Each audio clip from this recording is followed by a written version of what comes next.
Hello guys, आज की video आपके लेकर आए हैं मैसेज साउंड ऑफ कैसे करें। सो गाइस, वीडियो स्टार्ट करने से पहले वीडियो को लाइक करें, चैनल को सब्सक्राइब करें और बेल आइकन दबाना ना भूलें। सो गाइस, वीडियो स्टार्ट करते हैं। तो गाइस, सबसे पहले आपको फोन की सेटिंग ओपन कर लेनी है। फोन की सेटिंग ओपन करने के बाद आपको वहाँ पे नोटिफिकेशन का ऑप्शन आ रहा है, इसे ओपन कर लेना है। इसे ओपन करने के बाद जैसे आपको देख सकते हैं ऐप सेटिंग्स का ऑप्शन आ रहा है, इसे ओपन कर लेना है। ऐप सेटिंग का ऑप्शन करने के बाद आपको मैसेज पे जाना है।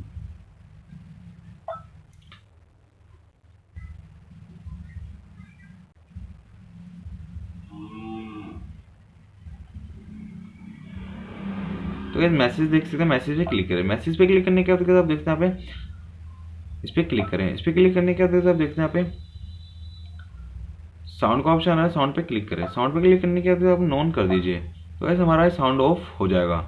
तो ऐसे अब हमारा मैसेज साउंड ऑफ हो गया और ओके कर दीजिए। तो कैसे देखते हैं हमारा साउंड ऑफ नॉन हो गया। सो गाइस, वीडियो अच्छी लगी तो वीडियो को लाइक करें, चैनल को सब्सक्राइब करें और बेल आइकन दबाना ना भूलें। थैंक्स फॉर वॉचिंग वीडियो, मिलते हैं नेक्स्ट वीडियो में। Tata, bye bye.